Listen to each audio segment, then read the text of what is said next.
In our previous lesson, we looked to the sky. Today, we look to the ground beneath our boots. The third constant factor is earth.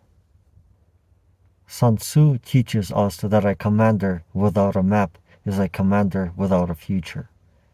Earth isn't just dirt and rock, it is the distance between life and death. In the Ukraine conflict, the earth has been a silent general, dictating exactly where armies can breathe and where they must die. Consider the vast distances of the Ukrainian steppe. Sun Tzu speaks of distances, both long and short. In the east, the terrain is open and free, wide plains that favor long-range artillery and rapid tank movement. But distance is also a trap. When the Russian forces attempted to reach Kiev from the north, they underestimated the earth. Long distances strained their supply lines to the breaking point. If the enemy is far, your logistics must be flawless. If they are close, the danger is immediate. Russia found that the longer the road, the more vulnerable the traveler. Now, think of tight places and difficult ground. Sun Tzu warns that confined spaces increase the risk of ambush.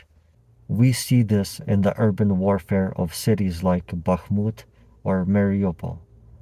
Here, the earth is made of concrete and steel, creating tight places where a single soldier with an anti-tank weapon can stop a multi-million-dollar vehicle. And then there are rivers.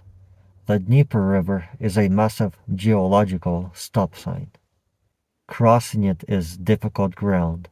When Ukrainian forces destroyed the bridges in Kherson, they turned the river into a wall, leaving the enemy on ground where they could not escape.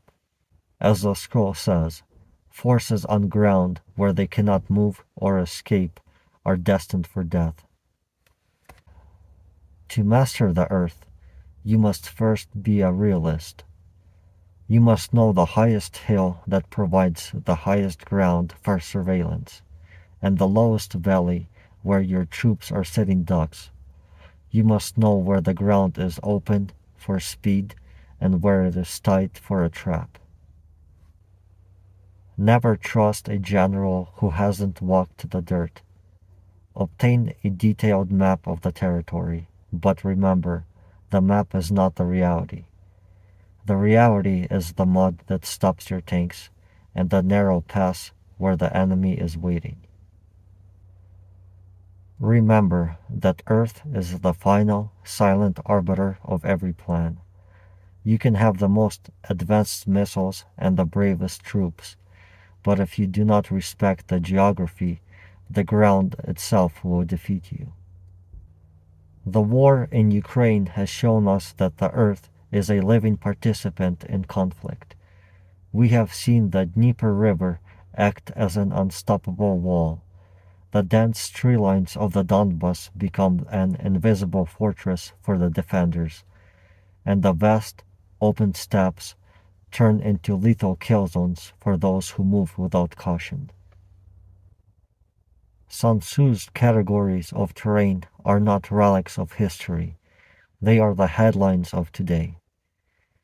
Difficult ground are the marshlands that swallow logistics. Narrow passes are the urban streets where the superpower's momentum is halted by a single squad. Death ground are the pockets where an army with no escape route finds the ultimate, desperate courage to fight. Before you commit your forces, ask yourself, do I truly know the earth I'm stepping onto? Is the ground open and free for my movement, or is it a tight space designed for my ruin? A commander who masters the earth does not just survive the terrain, they use it to multiply their strength. They turn a hill into a watchtower and a valley into a grave for their enemies. Respect the ground, for it is the only thing that remains after the smoke of the battle has cleared.